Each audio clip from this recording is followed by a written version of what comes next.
Sektor pelancongan Sarawak rekod purata hasil lebih RM1 bilion sebulan jadi antara penyumbang utama ekonomi negeri. Prestasi memberangsangkan ini diperoleh susulan peningkatan ketara jumlah pelawat dari dalam dan luar negara sepanjang tahun lepas. Menteri Pelancongan, Industri Kreatif dan Seni Persembahan Datuk Seri Abdul Karim Rahman Hamzah berkata, perkembangan ini menunjukkan industri pelancongan berada pada landasan positif.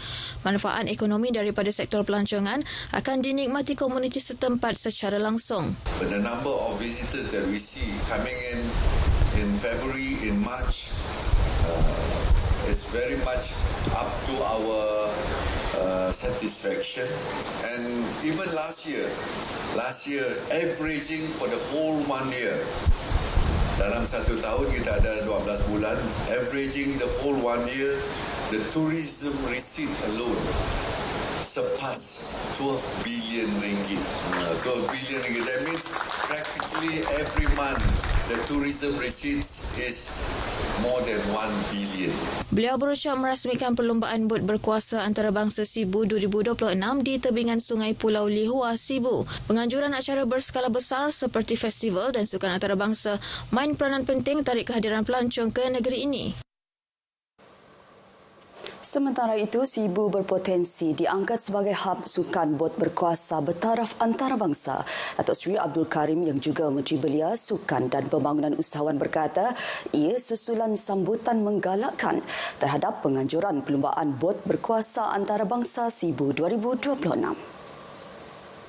251 bot ambil bahagian tahun ini sekaligus tarik perhatian Malaysia Book of Records sebagai penyertaan terbesar dalam satu acara seumpamanya. That is why it might be ideal to have Sibu being the center for power boat race in the future, and the ministry will always be there to support and place it in our tourism calendar year, calendar for it to be adopted, and so that at least participation in future, those from other countries they would know. Cadangan supaya ia dianjurkan di tebingan Sungai Kuching tidak sesuai kerana kawasan itu semakin sempit akibat pembangunan dan tidak mampu tampung jumlah penyertaan yang besar. Pelbagai projek pembangunan dilaksana di Kampung Nur Iman Kuala Tatau Bintulu menerusi inisiatif Kampung Angkat Madani, antaranya naik taraf Dewan Masyarakat, pemasangan lampu solar, pembinaan platform tinjau dan tambah baik sistem saliran. Menteri Pelancongan, Seni dan Budaya Datuk Seri Tiong King Sing berkata, pembangunan komuniti tidak hanya tertumpu kepada infrastruktur fizikal semata-mata. Sebaliknya perlu disokong melalui pemerkasaan ekonomi serta pengaktifan budaya setempat.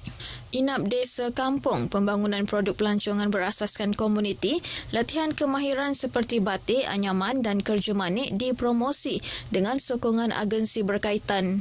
Inisiatif Kampung Angkat Madani merupakan salah satu usaha kerajaan dalam memperkasakan komuniti melalui pembangunan fizikal, peningkatan kemahiran serta memperkukuh kesejahteraan sosial penduduk setempat.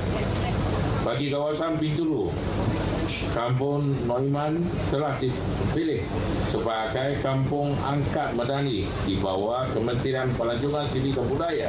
Beliau berucap merasmikan program Motek bersama komuniti at Bintulu di Kuala Tatau Bintulu. Program Santuni Madani di Kampung Seberang Jaya pula membolehkan kerajaan mendengar secara langsung isu penduduk setempat untuk tindakan susulan. Stesen Pertanian Kubong di Limbang bakal dibangunkan dengan 18 unit struktur pelindung hujan SPH bagi tanaman bernilai tinggi seluas 1.8 hektar. Menteri Industri Makanan, Komoditi dan Pembangunan Wilayah MFICOT, Datuk Seri Dr. Stephen Rundi Utom berkata, projek berteknologi moden itu akan menggunakan sistem fertigasi dan hidroponik. Ia melibatkan tanaman salad, chili, halia, tomato dan golden melon. Projek bernilai RM12 juta dijangka siap suku ketiga 2027. Penggunaan teknologi seperti fertigasi dan hidroponik jadi pemangkin kepada peningkatan produktiviti serta hasil pertanian dalam kalangan komuniti tani. Dalam pada itu, Pusat Pengumpulan, Pemprosesan dan Pembungkusan CPPC Limbang siap dan dijangka beroperasi tahun ini, manakala CPPC Lawas dijangka beroperasi tahun depan. Kedua-dua fasiliti berkenaan memberi tumpuan kepada pemprosesan hasil pertanian seperti cili, limau kasturi, nanas, pisang, jagung manis dan nangka madu. Beliau menyatakannya menerusi teks ucapan dibacakan Timbalan Menteri MFICOT, Datuk Dr. Abdul Rahman Ismail semasa merasmikan Limbang Agrofest di Lot 777. Limbang Agrofest bermula 4 hari bermula Khamis dengan menyasarkan kehadiran 6,000 pengunjung serta jangkaan hasil jualan mencecah RM160,000. 180 pejawat awam menerima pingat perkhidmatan setia bahagian Miri sebagai pengiktirafan atas perkhidmatan cemerlang mereka. Majlis penyampaian disempurnakan Premier Sarawak Datuk Patinggi Tan Sri Abang Joy Tanoping. Penerima terdiri daripada penjawat awam yang berkhidmat di 16 jabatan dan agensi melibatkan 11 kerajaan negeri dan 5 persekutuan. Nilan Taying dari Majlis Bandaraya Miri merupakan penjawat awam berkhidmat paling lama iaitu 41 tahun. Disusuli 3 rakan sekerjanya Lee Buchong, Kalanah Bagul dan Felix Drews masing-masing berkhidmat 40 tahun. Manakala Richard Jabon dari Jabatan Hutan Sarawak berkhidmat 39 tahun. Penerima teramai dari Jabatan Pendidikan Sarawak iaitu 52 orang. Pingat perkhidmatan setia dianugerahkan kepada penjawat awam tetap yang telah berkhidmat sekurang-kurangnya 20 tahun secara berterusan atau 25 tahun secara terkumpul dengan rekod perkhidmatan cemerlang serta bebas sebarang tindakan tata tertib. 2,600 orang dijangka sertai acara larian sempena Sarawak Kusayang bahagian Miri. Ia antara acara sukan yang jadi tarikan sepanjang program selain sukan rakyat dan e-sukan.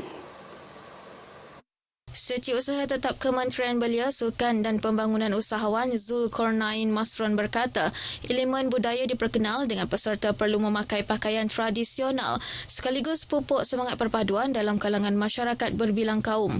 Jadi kita mengadakan sukan ini untuk meliputi semua lapisan masyarakat, semua peringkat umur. Sukan rakyat, sukan nikah, kemudiannya fun walk, e-sport dan sebagainya. Beliau ditemu bual di studio Mini Miri FM sempena Sarawak Kusayang. Kementerian turut bekerjasama dengan Persatuan dan Pertubuhan Belia serta sukan di peringkat bahagian bagi memastikan penganjuran aktiviti lebih berkesan dan tepati kehendak komuniti.